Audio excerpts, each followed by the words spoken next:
अस्सलाम वालेकुम, मैं हूँ एमी ख़ान और पब्लिक इशूज़ में मैं आती हूँ आपके वो तमाम मसाइल का हल लेके और वो तमाम सवालों का जवाब लेके जिसमें कराची और कराची में रहने वाले ये सोच सकें और देख सकें कि वहाँ पे जिस इलाके में आज मैं मौजूद हूँ उनके सवालों का जवाब तलब करने के लिए जिस पर्सनैलिटी के साथ हूँ क्या कुछ होने जा रहा है। और आज भी मेरे साथ इस प्रोग्राम में जो शख्सियत हैं वो ऐसी जगह को संभाले हुए हैं कि कराची से बाहर जाना हो या कराची से में आना हो, उस शख्सियत का बहुत बड़ा अमल दखल है।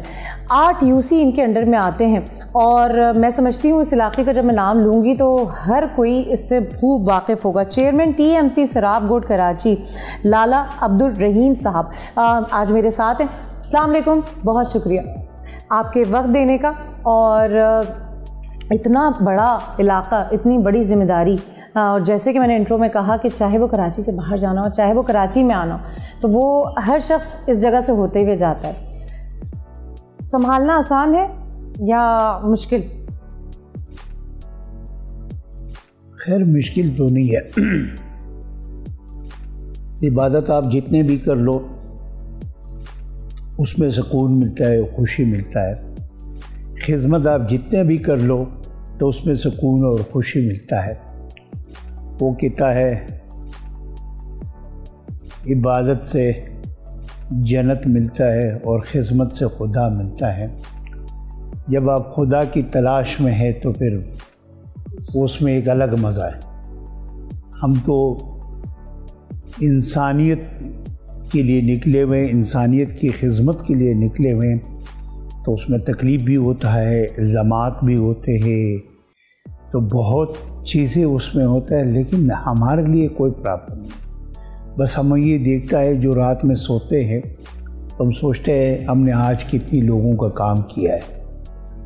जब हम सोचते हैं हमने आज 10 लोगों का काम किया या 100 लोगों को किया तो उस दिन में हम सुकून की नींद सोते हैं।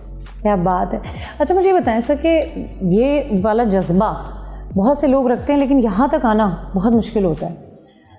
कैसी जर्नी, आपकी पूरा सफ़र कैसा रहा, जर्नी कैसी रही, क्या कुछ मुश्किलात आई और आगे के क्या मामलात हैं सराब बोर्ड पूरे इलाके को लेकर? सराब बोर्ड कराची से एक अलग है। जैसे दुनिया में लोगों को बैठ के बलूचिस्तान पे अलग डिस्कस करते हैं, KPK पे अलग करते हैं, पंजाब पे अलग करते हैं और सिंध पे अलग करते हैं।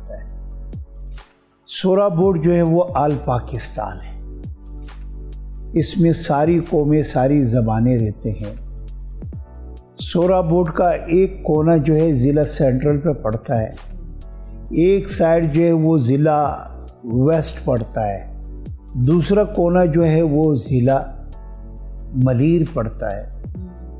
एक एरिया में जो है वो इंडस्ट्रियल एरिया है, लियारी नदी है। दूसरी तरफ से एशिया का सबसे बड़ी मंडी, सब्ज़ी मंडी यहाँ मौजूद है और इनके साथ एक्सपोर्ट इंपोर्ट का यहाँ पर बना हुआ है। साथ साथ जो है पाकिस्तान हाल टर्मिनल्स मौजूद है जिनमें KPK, पंजाब, बलूचिस्तान, इस एरिए में कच्ची आबादी है। इसमें आपको स्मगलिंग भी मिलता है। जो KPK से चीज़ें आते हैं वो यहाँ पर बहुत सारे इन्वायरमेंट है, गाड़ियाँ यहीं होते हैं, यहीं से माल होता है, यहीं से कराची शहर में सप्लाई होते हैं। सब्ज़ी मंडी है, पता नहीं गाड़ियों में क्या आते हैं। लोग उम्मन उस जगह को इंतखाब करते हैं जहाँ पर पुलिस और क्रिमिनल लोगों के ख़िलाफ़ कोई इदारे आते हैं तो वो ज़िला क्रॉस करता है। जब ज़िला क्रॉस को करते हैं तो थोड़ा सा इदारों के लिए प्रॉब्लम होते हैं।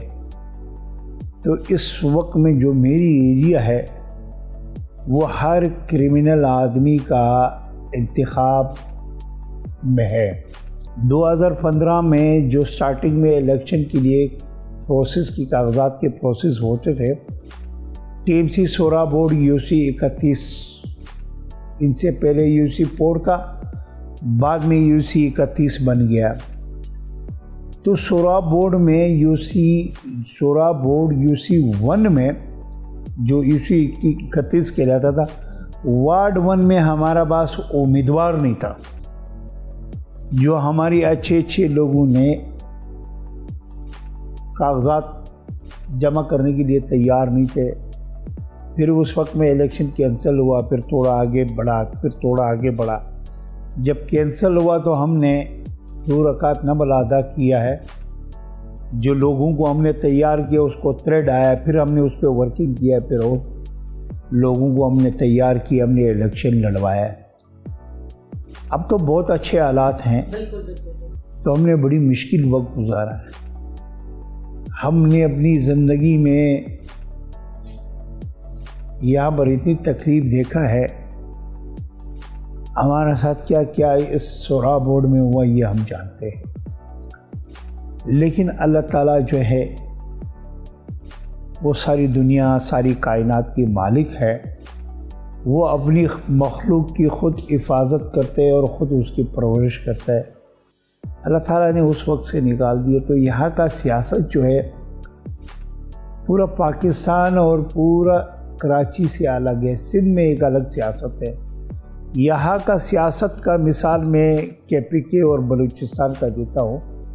वह आपने देखा होगा, एक इलेक्शन में एक जमात जीतता है, दूसरी इलेक्शन में फिर वो बिल्कुल आउट हो जाता है, दूसरे जमात जीतता है। और बलूचिस्तान में भी है। यहाँ का हर 10 मिनट में लोगों की सोच चेंज होता है। अच्छा जी। तो यहाँ पर सियासत करना बहुत मुश्किल है। सारे चीज़ें देने के बाद आप गलती से उनकी गमी खुशी में नहीं आया तो वो सारी चीज़ें रहते हैं। सब यहाँ के लोग कहते हैं मेरे को कोई नौकरी नहीं चाहिए, कोई पोस्टिंग नहीं चाहिए, कोई मफाद हमारी नहीं है। लेकिन हमारी उनकी मफाद, उनकी इज़्ज़त नफ्स है। अब सियासी आदमी से कहीं ना कहीं गलती हो जाता है। जब ये होता है तो फिर आपका सारी मेहनत जो है वो ज़ाया हो जाए। लोकल चीज़ों में, सियासत में आपको सबसे ज़्यादा जो प्रॉब्लम होता है, देखो 2 लोग आपके पास आते हैं, उसकी आपने फैसला करना है। जब ज़ाहिर बात है जिनके हाथ में फैसला आता है वो दूसरा आपसे नाराज़ होता है। बिल्कुल ठीक बात। वो नाराज़ नहीं होता है, वो पूरा ख़ानदान और पूरा कबीला आपसे नाराज़ हो जाता है। तो ये बहुत मुश्किल काम है। जब आपके पास एक वोटर आता है, मेरे साथ फ़लाँ आदमी ने नाइंसाफ़ी की है, अब आप उनके साथ नहीं खड़े होंगे तो ये नाराज़ होते हैं, आप खड़े हो गए तो वो नाराज़। दोनों में से कोई एक नाराज़ हो जाता है। दोनों में से एक को आपको नाराज़ करना है। और ज़ाहिरी बात है, एक चीज़ इस माशरे में याद रखो, मज़लूम आदमी जो है, बेबस आदमी जो है, वो उनका कोई नहीं है। जो क्रिमिनल लोग हैं, जो जालिम लोग हैं, जो बदमाश लोग हैं, वो ताकतवर है। वो फिर इसकी एक सर्कल चलता है माशरे में।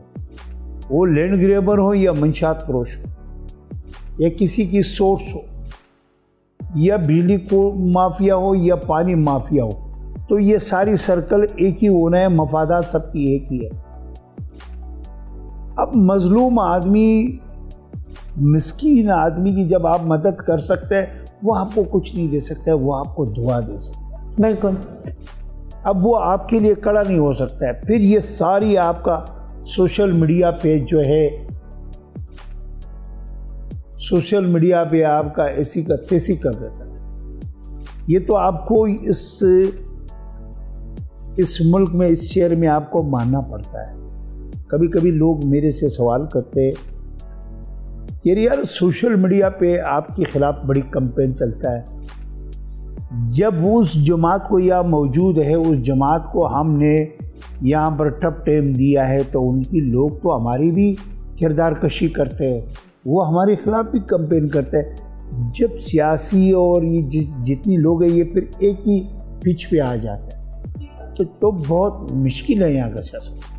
अच्छा, एक बात मैंने आपकी बातों से अंदाज़ा किया कि आपने कहा सराबगोड एक वक्त में जड़ होता था।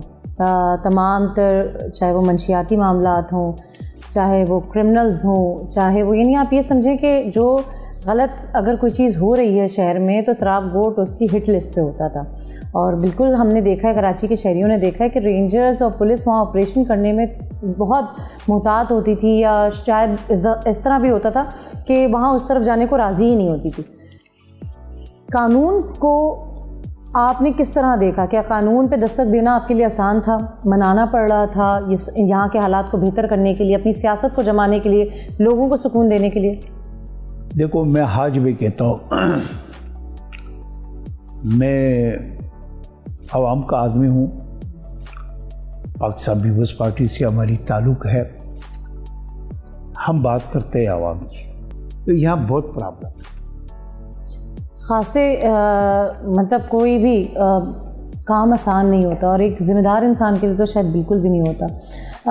कराची में ऐसे बहुत सारी जगहों पे हम गए भी हैं और हमने देखा भी है, हम मिले भी हैं बहुत सारे लोगों से अलग अलग तरीके से, लेकिन जितना मैं समझ रही हूँ यहाँ पे शराब बोर्ड को लेके फोकस करना मुश्किल है। ये टास्क भी बड़ा है, ये उम्मीदें भी बड़ी हैं और ज़िम्मेदारी भी बड़ी है। यकीनन ये कांधा भी बहुत ज़िम्मेदार है। आपने कहीं नहीं जाना, मिलते हैं छोटे से ब्रेक के बाद और जानेंगे कि अब शराब बोर्ड का फ्यूचर क्या है।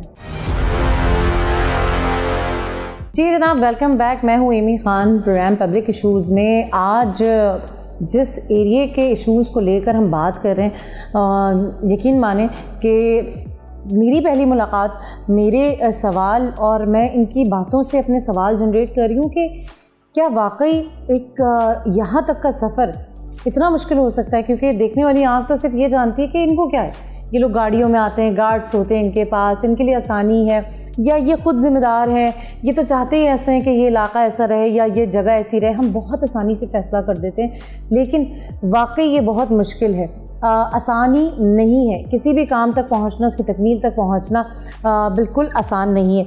जनाब मेरे साथ चेयरमैन TMC शराब बोर्ड मौजूद हैं। अच्छा मुझे बताएं, सियासी ज़िंदगी तो आपने कहा कि भाई बड़ी तकलीफ़ में और वाकई देखी भी जा रही है, महसूस भी किया जाता है, और जैसे आपने कहा कि शराब बोर्ड में कई ज़बान बोलने वाले लोग रहते हैं, कारोबारी हल्का बहुत बड़ा है, ट्रांसपोर्टेशन का हल्का बहुत बड़ा है, फैमिली लाइफ तो बहुत डिस्टर्ब होती होगी, हर वक्त मोबाइल, हर वक्त इशूज़, हर वक्त मामला एक आम आदमी की होती है। तो फिर आप तो एक ऐसी जगह पे हैं जो जड़ है तमाम एक्टिविटीज़ का।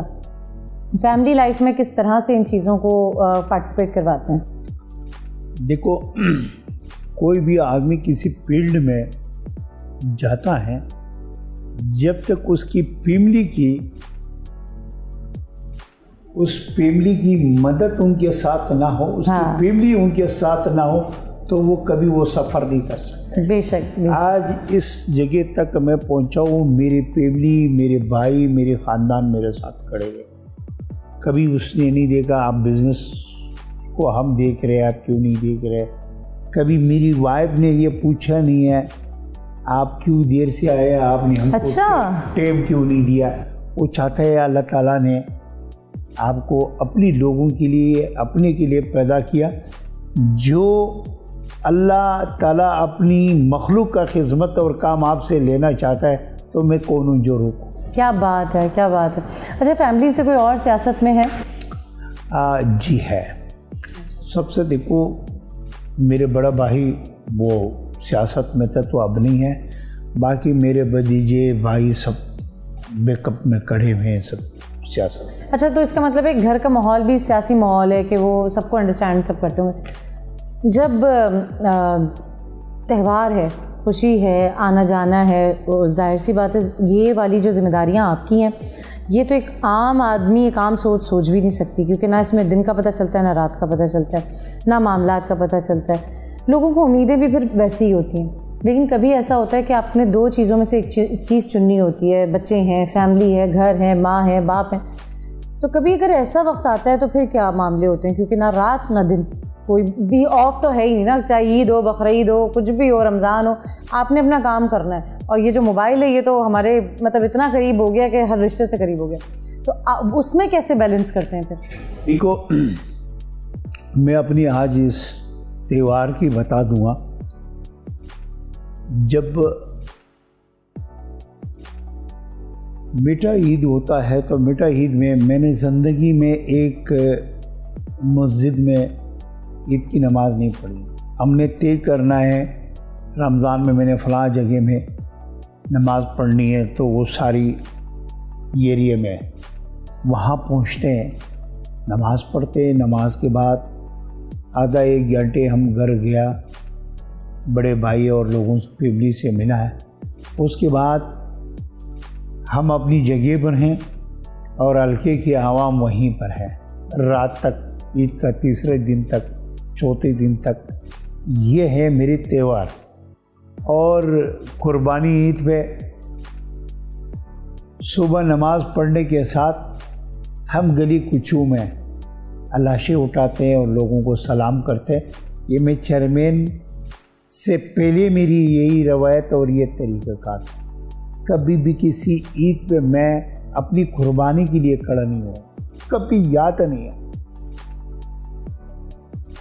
उफ, मतलब ये तो अगर मैं इस बात को या देखने वाले इस बात को कहें, ज़िंदगी का कितना अरसा, कितने साल दे दिए सियासत को?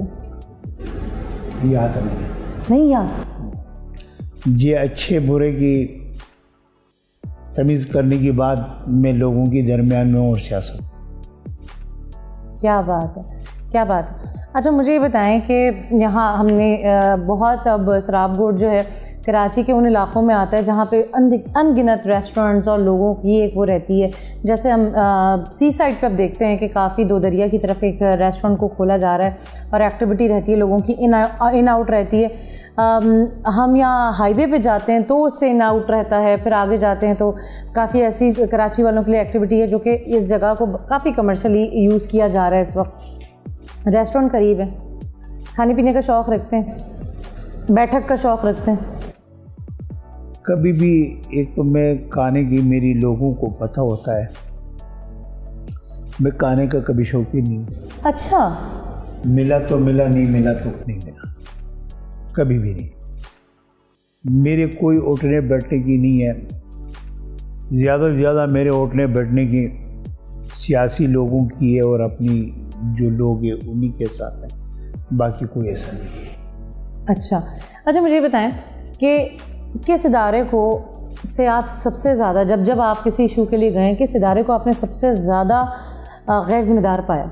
चाहे वो वाटर बोर्ड हो, चाहे वो हमारे सिक्योरिटीज़ में से हो, कोई भी, चाहे वो इलेक्ट्रिसिटीज़ में के कोई इशूज़ हों, लेकिन कौन सा इदारा आपने अपने लिए ऐसा पाया जिसमें आपने कहा कि यार मुझे इस जगह पे जाने में या इस जगह पे लोगों के लिए बात करने में सबसे ज़्यादा मुश्किल होती?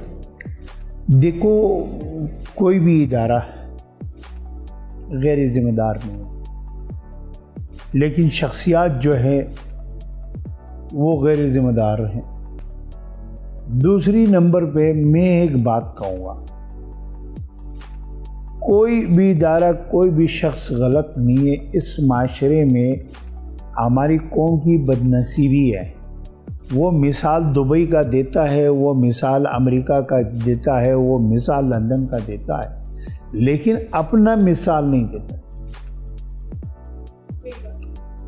लोग जो है जिनकी पानी की ज़रूरियात है उनसे वो ज़्यादा इस्तेमाल करते हैं। कभी तारीख़ में किसी ने ये सोचा नहीं है मैं पानी की बिलिंग दूँ, मैं कानून को फॉलो करूँ, मैं अपने इस्लाम को फॉलो करूँ। कभी किसी शख्स ने इस पर काम नहीं किया। कभी भी इस मुल्क के अंदर बदनसीबी है, जिनकी बस चले उसके अपने घर में 6 एसियाँ हैं।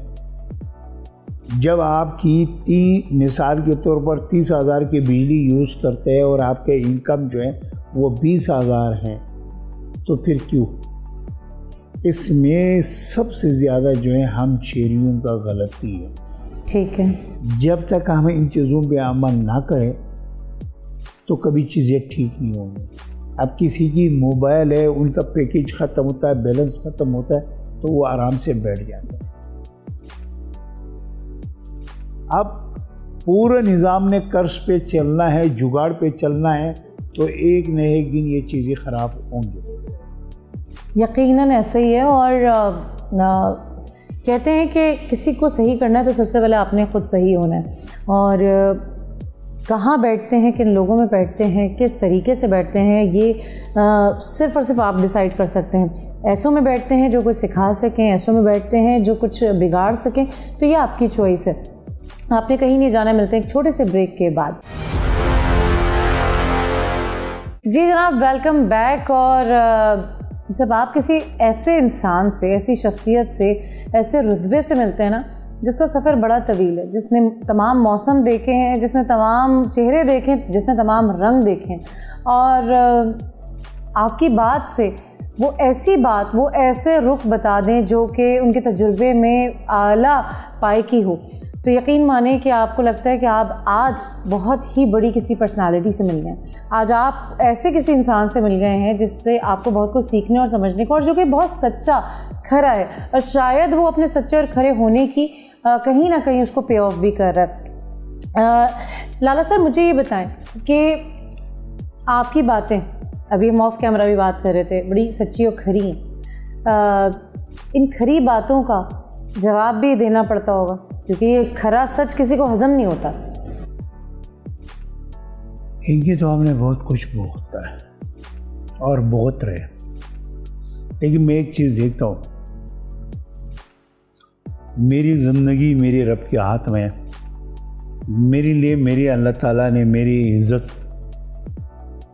मेरी ज़िल्लत, मेरी रसवाई अल्लाह ने लिखा होता है।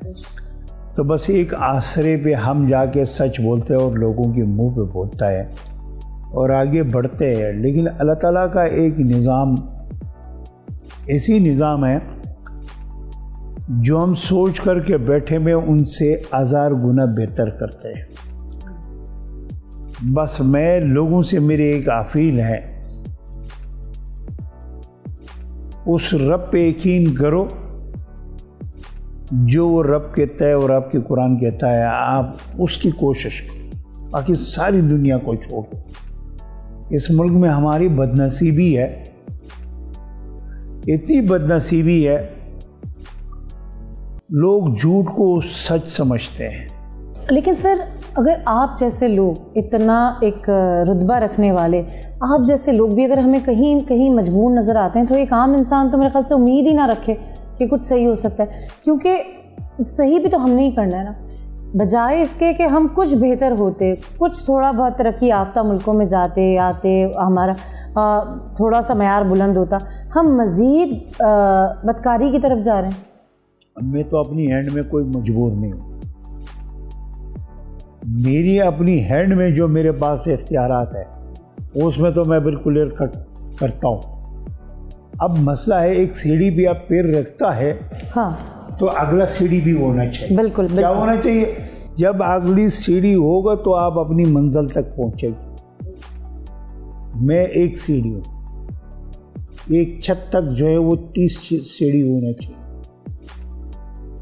तो ये लाजमी है, मेरे को कोई परेशानी नहीं है। मैंने अपनी बाउंड्री में अपनी जो मेरी इख्तियार है उसमें हमने बिल्कुल फाइनल किया, कोई कंप्रोमाइज़ नहीं, ना कोई सिफारिश। क्या बेहतरीन जवाब है। ये वही बात है, आप यकीन करें कि इस प्रोग्राम की रिकॉर्डिंग से पहले कोई सवाल तरतीब में नहीं आए थे, लेकिन हर बात का जवाब, और हर बात का जवाब बड़ी सादगी, बड़ी संजीदगी, बड़ी ईमानदारी से मौजूद है। अच्छा, मुझे ये बताएं कि सराब गोड में कराची से बाहर के लोगों का आना जाना काफ़ी गहमा गहमी रहती है। हर ज़बान का इंसान यहाँ पाया जाता है, हर शख्स आता है, लेकिन मुझे बहुत अफसोस होता है, पर्सनली मुझे बहुत अफसोस होता है जब भी आप किसी त्यौहार या किसी ऐसी चीज़ पे देखें तो लोग कहते हैं हम अपने शहर जा रहे हैं, अपने गांव जा रहे हैं या अपने मुल्क जा रहे हैं। ये बाकायदा कहा जाता है। कराची को क्यों नहीं कोई ओन करता? कराची एक ऐसा खूबसूरत शहर है, और मैं सिंध एक ऐसा खूबसूरत सूबा है जो पंजाब से लोग आके यहाँ कमाते हैं, KPK से लोग आके यहाँ कमाते हैं, बलूचिस्तान से यहाँ आके कमाते हैं, और मेरी जैसा शख्स बलूचिस्तान से आके यहाँ सियासत करते आज ये मुकाम पाया है। आज मेरी यहाँ की बिजनेस से मेरे पीछे पूरा ख़ानदान, पूरा निज़ाम चलता है। ज़ाहिर बात है, एक त्यौहार, एक खुशी का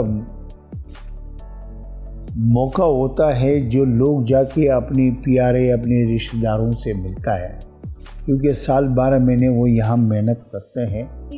तो 12 महीने की मेहनत करने में और ईद के मौके पे हर शख्स जो है वो अपनी रिश्तेदारों में और अपनी फैमिली में जो मगन होता है।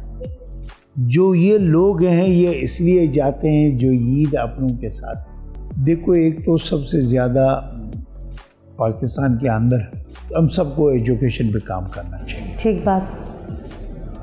जो हम फॉलो नहीं करते हैं, एक मैंने कहा जो कानून नहीं है, अमल कराने के लिए कानून नाफिज करने वाले खुद अमल नहीं करते हैं, ना अमल करवा सकते हैं, तो उसका एंड ये है। जिनकी मैंने आपको एक अल्फाज में कहा, कोई भी इदारा गलत नहीं है, लेकिन इदारे का सरबराही गलत है। बिल्कुल। अब चीज़ें यहाँ पर इसलिए गलत है तो कहीं पर किसी चीज़ पे अमल नहीं हो रहे। लेकिन मैं ये समझता हूँ, ख़ासन मैं अपनी नौजवान से जो सोशल मीडिया पे टिकटॉकर पे हैं, वो मुख्तलिफ़ चीज़ों की नकल तो करते हैं, लेकिन कभी भी अपनी सोशल मीडिया के ज़रिए ये पैगाम नहीं लाया। तो मेरी उनसे दरख्वास्त, आप ये चीज़ें डालो जो बाहर ममालिक में किसी सिग्नल पे काम होता है, आप वो भी वीडियो डालो और वो भी चेहरे डाल दो जो यहाँ पर करते हैं। वो चेहरा भी डाल दो जो वहाँ पर बाहर ममालिक में किसी उस्ताद की मुकाम है और यहाँ पर हम किसी उस्ताद के साथ क्या रवैया पेश करते हैं। हम इन चीज़ों पे काम करना चाहिए। नहीं है, कभी भी नहीं है। आप देखो, स्कूलों में जो सालाना तकरीबात होते हैं उसमें लोगों की आप खिताब देखो, वो किस तरीके से बात करते हैं।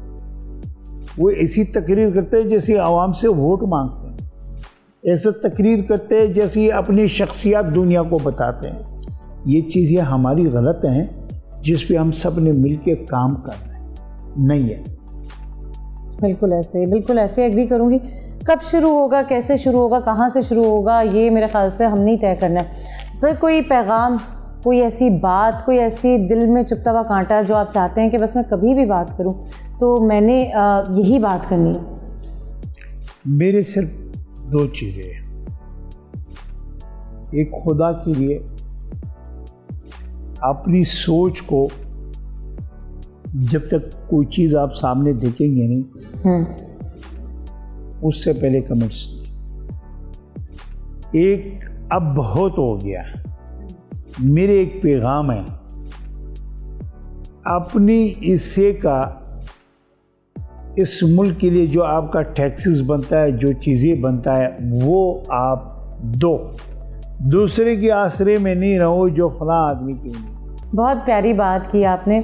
और मुझे ऐसा लगता है कि हमारी जंग हमारे अपनों से ही है, जो बहुत कुछ चाहते हैं लेकिन होने नहीं दे रहे। क्यों नहीं होने दे रहे, किस लिए नहीं होने दे रहे? घर जाके उनको भी फैमिली डिनर करना होता होगा, उनके बच्चे भी स्कूल जा रहे होंगे, कहीं ना कहीं तो आपने अच्छा या बुरा दोनों पे करना है। बहुत शुक्रिया सर, इतनी अच्छी गुफ्तगू, इतनी अच्छी मुलाकात, इतने अच्छे इंटरव्यू का इतना अच्छा वक्त देने का, और सच्चाई और बग़ैर किसी खौफ के, सदाकत के साथ तमाम वो बातें कर देने का जो कि धरती टीवी के पब्लिक इशूज़ में मैंने और मेरे नाजरीन ने देखे। एक दफ़ा फिर आपका बहुत शुक्रिया। और मेरी तो दुआ यकीनन देखने वालों की भी होगी कि रब आपको ज़िंदगी दे, हम अच्छे हालात भी देखें, हम फ़ख्र करें कि हमारी मेहनतें रायगा नहीं गई, ये वापस आ रही हैं। अल्लाह ताला हम सबको कामयाब ज़िंदगी। आमीन। जी जनाब, तो बहुत ही ऐसा इंटरव्यू तो क्या कहूँगी, बहुत ऐसी एक मुलाकात जिसमें मुझे ये लगता है कि आज भी कहीं ना कहीं अच्छे लोग हैं, अच्छी कोशिशें कर रहे हैं, जिसकी वजह से ये डूबता हुआ सितारा, ये डूबता हुआ मुल्क आज भी रब ताला उसको बचा रहा है। और हमारा मुल्क है, हम इसके हैं और ये हमारा, इसी से हमारी पहचान है। यही हरा पासपोर्ट लेके हम घूमते हैं और कई अरसे तक कई तरीक़े से मज़दूर बन के दूसरे मुल्कों में ज़िंदगियाँ गुजारते हैं कि ये हरा पासपोर्ट किसी और रंग का कब होगा।